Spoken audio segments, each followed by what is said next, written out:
Welcome to Lesson 61, Applications of Quadratic Functions. So Lesson 60, we were just looking at quadratic functions, equations of parabolas basically. And what's really cool about them is that they're everywhere. They show up in the world everywhere, like all over the place. And that's what I kind of hope to give you a feel for in this lesson. So we're going to look at some parabolas that are real. So a suspension bridge, there's a real parabola. So we got the two towers of suspension bridge. They're located 500 feet apart. Okay, sometimes what I like to do when I'm reading a problem is I don't read it all at once. I just kind of take each part and say, okay, 500 feet apart. Let me just put that dimension there. Cool, cool. They rise 100 feet above the level road surface. Well, I'm assuming that's supposed to be the level road surface, and so they rise 100 feet. So that's 100 feet tall, and it's supposed to be 100 feet on the other side too, I assume. Yep. Oops. What else we got here? The vertical cables are attached every 25 feet. Okay, I don't want to draw the vertical cables yet. The cable in the middle is 2 feet in length. Okay, so you know what's going on, right? We got a big thing here. Got a main cable of a suspension bridge with all these vertical cables. And we're going to find how long they are. Okay, that's our mission for today. So to finish drawing this thing, actually, you know what? If you were to hang a cable, a rope, whatever, if you just hang something between two poles, you might be thinking, oh, that's a parabola. And it isn't quite. There's a special curve called a catenary. The equation for the thing is weird, but it is something that you can write. It's called a catenary. But it turns out that once you put all those vertical cables on and load up the cable, it pulls into the shape of a parabola. So that's very interesting and also very convenient for this lesson. So this is a parabola, or it's supposed to be. So there, I'm going to say, okay, parabola, cool, parabola. It's hitched up there, cool. Parabola. And there's a vertical cable right in the middle, it says. That's 20. It's, how big is that one? 2 feet. That one's only 2 feet. So, okay, I'll just kind of try to remember that that's 2 feet right there. That's a 2-foot cable. We get our dimensions. Okay, so let's see. Every 25 feet. I suppose I could try to get at this a little bit. So halfway across the bridge is 250. So if I could kind of split this into fives. Those are each 50 feet, right? 50, 100, 150, 200, 250. Yep. So if it's every 25 feet, then there's a cable there at the 50 foot, and there's a cable in between at the 25 foot. There's a cable there, there's a cable there, and you know what? I'm just going to write etc. because I don't want to draw them all. But you get the idea. The cables are spaced 25 feet, the vertical cables.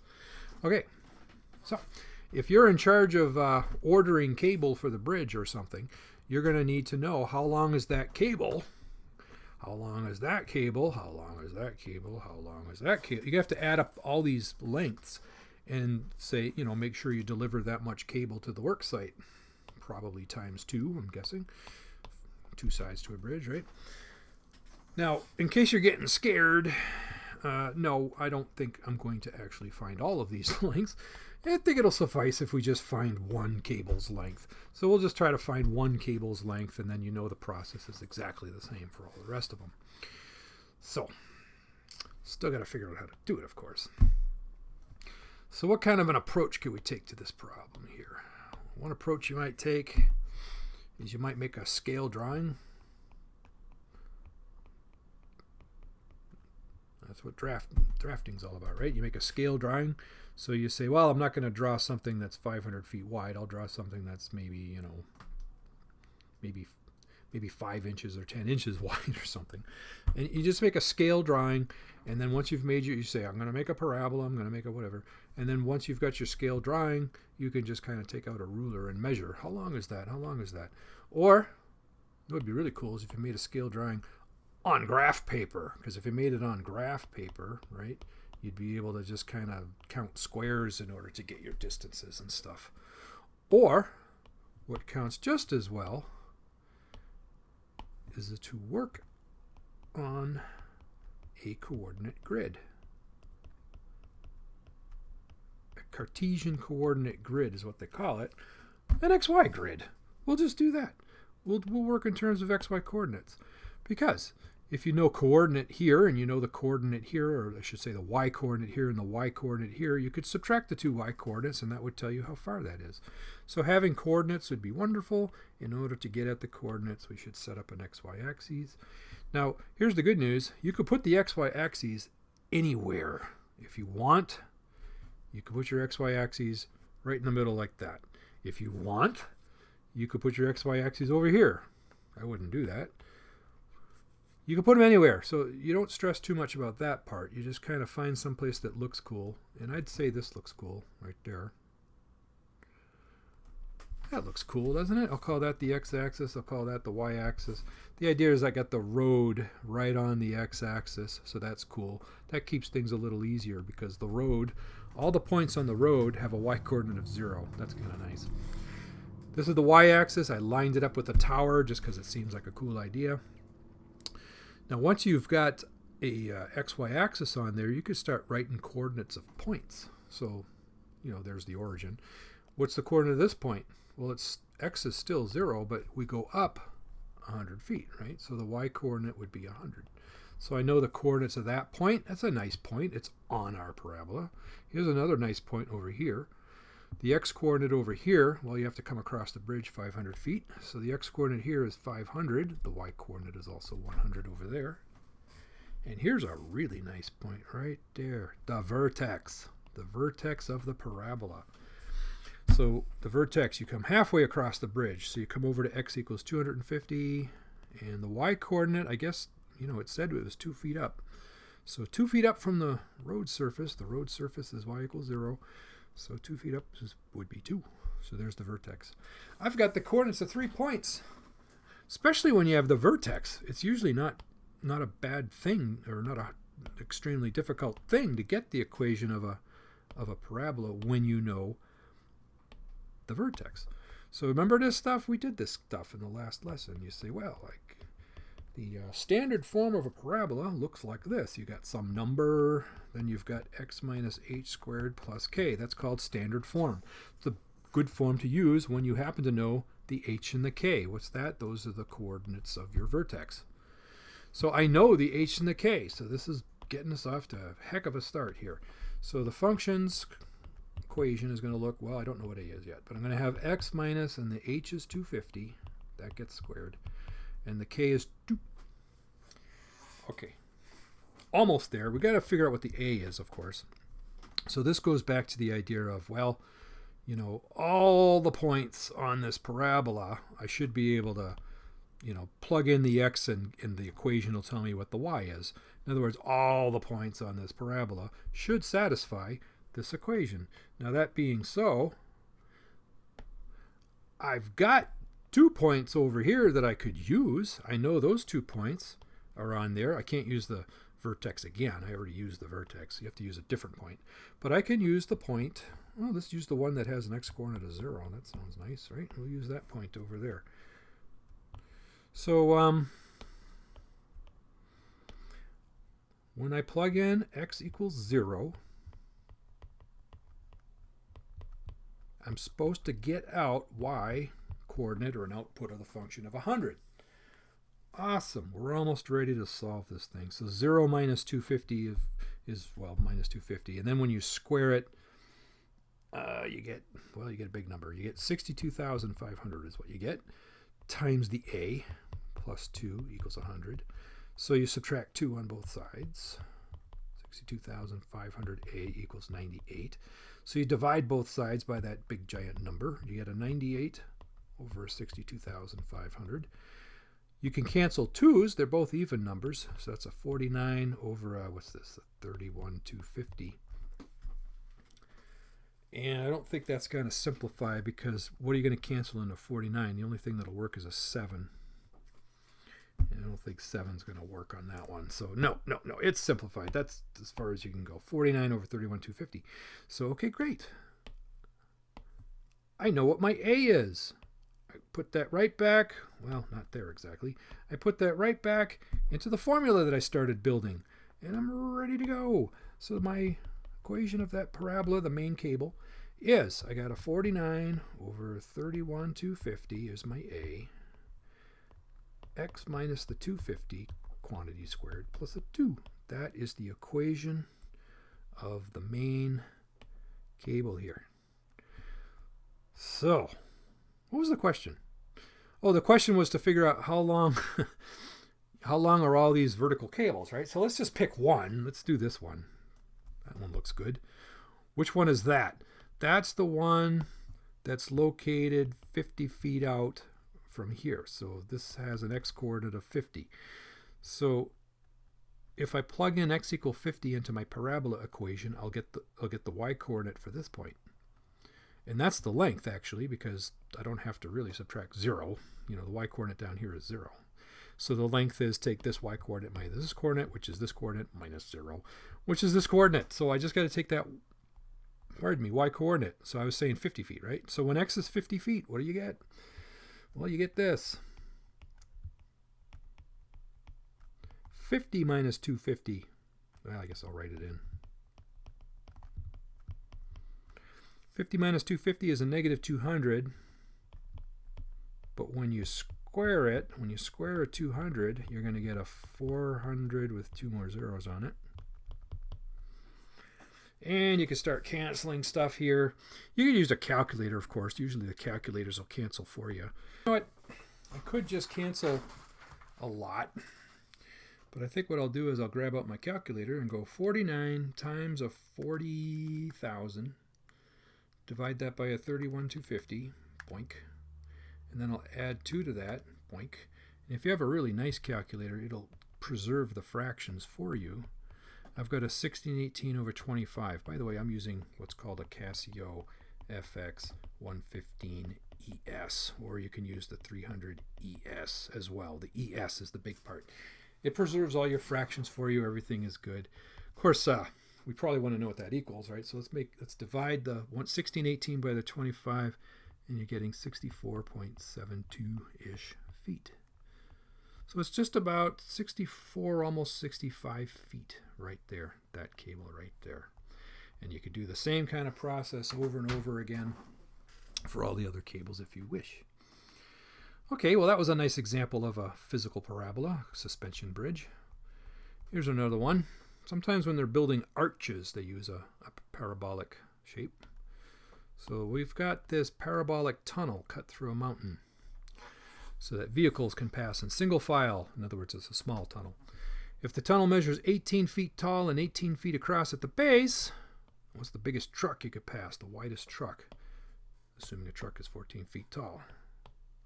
Okay, well first we should draw this thing.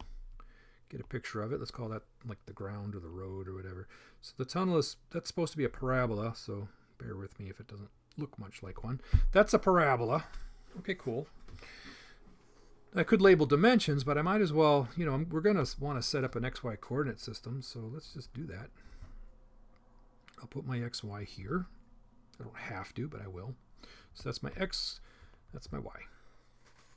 Now, what are these points? Well, that, of course, is the origin. So part of the parabola is on the origin. That's kind of convenient. Over here, it's 18 feet across at the base, which means you come over to 18 feet, and the y-coordinate is still 0. That's another point. And then this is the vertex. It's always nice to have the vertex. And where is it? Well, you would come halfway across, which means 9 feet. And the height of this thing is 18 feet as well. Okay, cool. So there's some nice points. Now the question is, maybe I'll use purple for this. What's the widest truck if you use a 14 feet for the height? Okay, so if the truck is something like 14 feet tall, it'll be about there. And the question's going to be, how wide can the truck be? What's the width of that line right there? Now, once again, working with a coordinate system would be kind of handy, because if we can get at what's the coordinates of this point, and we can get at what's the coordinates of this point, then we'd be able to, it's the x coordinates we would use here, right? Because, well, we know what the y coordinates are, don't we? They're 14. But you would take the x coordinate here, and you would subtract the x coordinate here to get the width here. So that's kind of our plan here. So to get started, we should get the equation of the parabola. Let's go back to blue. Again, we know the vertex.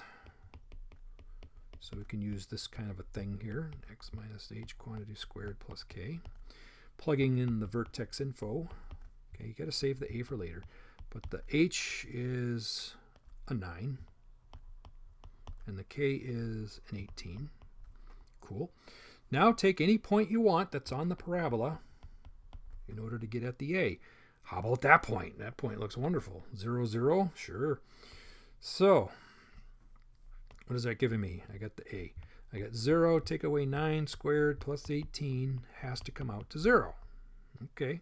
So a negative 9 when you square it is an 81. So that's 81a plus 18 equals 0.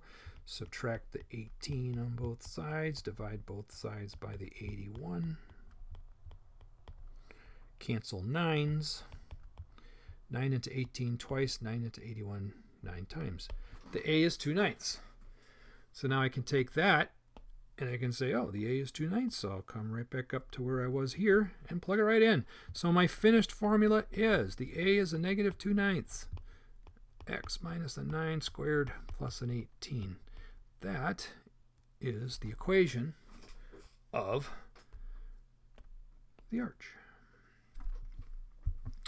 So where were we going with this? Oh, we were trying to get the coordinates of these points here, right? The coordinates of these two purple points. And we know half of it. We know half the coordinates already. We know the y is 14. So the idea is, okay, the y is 14. So that means that, let me kind of go like this. When I plug in whatever the x is, I'm supposed to get 14 for my y coordinate. So I kind of say that. I make the equation come out to 14, and then I solve for my x. I'm going to use the square root method again, which basically means I'm going to isolate this part first. So I got a negative 2/9. Get the x minus 9 quantity squared. Subtracting 18 on both sides gives me a negative 4. Both sides are negative, so now both sides are positive. Okay, so I got this x minus 9 squared here, and I'm going to take this 4 over 1. And the way you would get rid of the 2/9 over here is you could just multiply by the reciprocal so that the 2's and the 9's cancel. So I'm multiplying, I'm multiplying both sides by 9 over 2. 2 cancels into 4 twice. I got an 18 over here. So x minus 9 squared is equal to 18. Square root time. So x minus 9 is equal to plus or minus the square root of 18. Now remember, square root of 18, you can simplify that because 18 has a 9 in it. So you can kind of split it up like this. A root 9 times a root 2 is a root 18. And the reason we like to do this is because the root 9 is just a 3, and so we're simplifying, see? Add 9 to both sides. We're going to tuck it in front like this. And now I've just found my 2x coordinates. Notice that's 2 answers, right? 9 minus 3 square roots of 2, 9 plus 3 roots of 2. The smaller one is 9 minus 3 square roots of 2. So that's what would go over here. 9 minus 3 square roots of 2. The bigger one is 9 plus 3 square roots of 2. So that would go over there. So now I subtract my x coordinates. Let's get a new color. Let's do that one. It's a little bit weird. Subtract the x coords here. So I've got the 9 plus 3 square roots of 2 over there. And I want to subtract this x coordinate, which is 9 minus 3 square roots of 2. Okay. Notice the use of parentheses. Very healthy. This is distributing. Minus 9 plus 3 square roots of 2. The 9's are canceling here. So you got basically 3 of these plus 3 of these make 6 of these. 6 square roots of 2. That would be the width of that truck, I guess. 6 square roots of 2. And if you turn that into a decimal, you get something like 8 point, well, depends how many decimal places you want to go. Not quite 8.5. Not quite 8'6". Do you know how to turn that into inches, by the way? To turn that into inches, think of the 0.485 as meaning like 48.5%. 48.5% of a foot, which is 12 inches, means just take the 0.485, just take the calculator and turn it on, just take the 0.485, multiply it by 12, and you'll get like 5.8-ish. So not quite 8'6", but 8'5". I don't know how close a shave you're willing to do anyway. But anyway, something not much over 8 foot. Boy, I don't know if trucks are only 8 feet wide or not. Somebody might have to widen that tunnel or get a shorter truck or something. But that's what we've got for our answer. 8 foot, a little over 5 inches is the math answer. Cool. Another nice physical parabola. Here's another sort of physical parabola. It's not hard physical, it's soft physical, I guess I might say. We got a Spud. We're launching it from a rather powerful Spud gun. So what we have here is a free-flying projectile, I guess. This is called, what is this called? Particle motion? What's it called? Free body motion? I don't know what it is. It's falling. It's in free fall. I mean, you launch it, boom, but then it's just in free fall from there on. So it's going something like this. Yay. And you expect some kind of a parabola, right? Because of gravity pulling it down, it's eventually got to come back to Earth. So it's going to go something like that. So, what's going on here? It says 20 feet away from the launch point, the height is 25 feet. Okay, let's just kind of go over here somewhere. Let's say we're 20 feet down. This might as well be the origin where we launched it. We launched it at the origin. 20 feet downstream, so to speak, it's up at 25 feet. So I'll just label the coordinates here. When x is 20, y is 25. That's that. 20 feet farther down range. If I go 20 feet farther down range, I'm at 40 feet. The height is 48 feet, so not quite twice as high. I went twice as far, but I'm not quite twice as high. And so that, of course, would be because gravity is starting to have its effect. So when x is 40 feet, y is 48 feet. Okay, cool. Making progress here, huh, folks? What's the question? How high will the Spud go? Okay, so you kind of know, or you expect, this thing is going to, well, you know this, it's going to reach a maximum height somewhere. And that's what we're asked to find. How high does the thing go? Notice that would happen to be the vertex. That's the vertex over there. So they're kind of asking us to find the vertex. How high is this thing going to go? Where's it going to stop going up and start coming down? So again, I'd like to get the equation of this thing, but wait. This isn't going to do us much good if we have no idea what the vertex is. We have no idea what h or k is. We have no idea. So that form's not going to work so well. Cross that off. What we'll have to do is we'll have to use that general form. Remember that general form? ax squared plus bx plus c. Let's monkey around with this and see if we can get it to work. So I want to fit the equation of this parabola to this, well, to this parabola. So, do you remember anything about this formula? Like, remember the a is kind of like the same a as this one. And remember the c is actually the y-intercept. You can see that right away, because if you plug in 0 here and here, the y-intercept must be the c that's left over. So actually, if we use this choice of axes that we made here, the y-intercept's over here. The y-intercept is 0. Well, that was nice. Well, we got one of our constants already. So, okay, here we go. So I got an ax squared plus a bx, and the c is 0. So my formula is going to take this form to it. So it's going to be a matter of how do we get the a and the b. Well, usually when we had to get the a, we would use the coordinates of a point. Let's use this point. So when x is 20, y is 25. So I'm going to say point. When x is 20, y is 25. That tells us that a times, you're plugging in x equals 20 here, plus b times, you're plugging in x equals 20 here, is equal to 25. So that's a nice equation. It says basically that 400a plus 20b equals 25. It's a nice equation. Unfortunately, we can't solve it because there's two things in it, an a and a b. But we can do that again because we have this other point. So let's do that again. When we get the point 40, 48. Let's see what this gets us. So a times, I'm plugging in a 40 this time, squared, plus b times a 40 that's going to equal a 48. If I clean that up a little, 40 squared is 1600 times A plus a 40 times a B equals a 48. And there's another equation. I got two equations with two unknowns. This is called a 2x2 system of equations. And probably remember something about how you solve these things.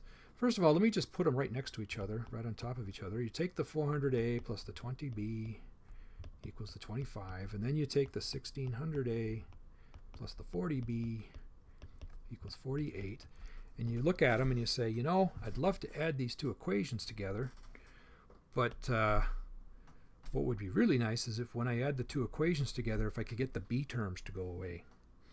Now that's a positive 40 on the bottom, so let's make that into a negative 40. That's how you would get them to go away. How do you make that a negative 40? Well, you're going to have to multiply by negative 2. Now that's legal as long as you do the whole equation. So I'm going to multiply the top equation by negative 2, and I'm going to tuck it under here. I'll have a negative 800A, I'll have a minus 40B equals a minus 50. And then I add those two equations together.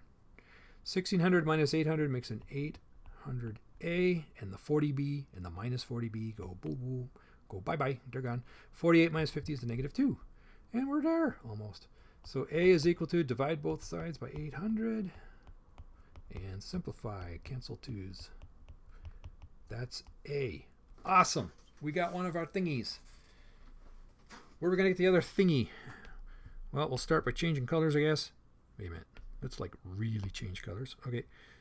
I'm going to plug that into that equation right there that we had. The equation's still good, still works.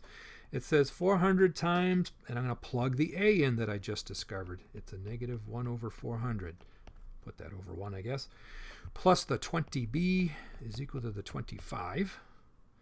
Now the 400s just cancel, so this is just a negative 1 plus 20B is equal to 25. If I add 1 to both sides, 20B is 26. If I divide both sides by 20 and then cancel 2's, I've got B is equal to 13 tenths. I've got my A, I've got my B. I got my A, I got my B. I can come back up here and finish my formula. So my formula then is, new color, my formula then is f of x equals, what was the A again? Negative 1 over 400. Negative 1 over 400 times x squared plus, what was the B again? 13 tenths. Plus 13 tenths x. Yay! We did something. We've got the equation for this here trajectory, parabolic trajectory. Now remember, we were after the vertex, right? We want to know how high it goes. We're after the vertex. And this is cool. We got a nice way to get the vertex. It's called h equals negative b over 2a. Remember that formula? H equals negative b over 2a. So what's that? I got a negative. The b is the coefficient of x, which is this thing, 13 tenths on top, over 2 times. And the a is this thing, negative 1 over 400ths. Now notice I got two negatives here, it makes it positive. So the top is going to be a 13 tenths. The bottom is going to be, if you cancel the 2's there, it's going to be a 1 over 200. Okay. Remember, I already figured out it's going to be positive, so I can start ignoring those negatives now. So what do you do here? You have to take the fraction that's on the top, divide it by the fraction that's on the bottom, which means you take the fraction that's on the top, you multiply it by the fraction that's on the bottom. Cross cancel 10 into 200 gives me 20.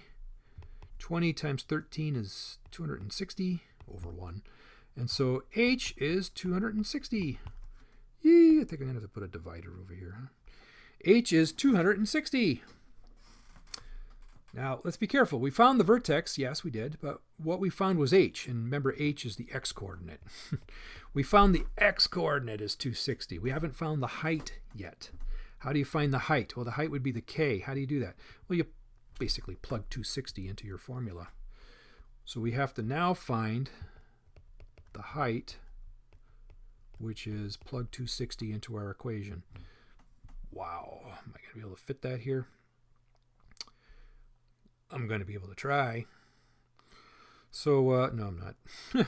Let's do the old shrink trick. So I'm going to try to shrink all this stuff.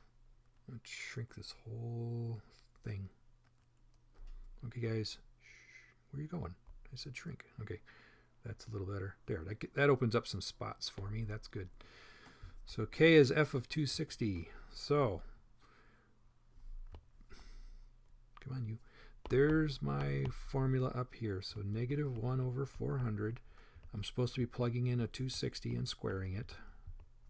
Plus 13 tenths, and I'm supposed to be plugging in a 260. And what happened when I did this? Well, it turns out, if you grab out your calculator, this comes out to a whole, well, not a whole number, an integer. It comes out to the negative 169, and this comes out to just 338. Kind of lucky. And so the K then, the height, is you take this plus this, and you actually get 169. So the height is 169 feet at the vertex. So it's 20 feet, 40 feet, I was up to 50 feet. Well, this is quite a ways down. So I guess it would be quite a ways upper. And so we're getting how much? 169 feet. Yeah, I suppose. That's how high that spud went.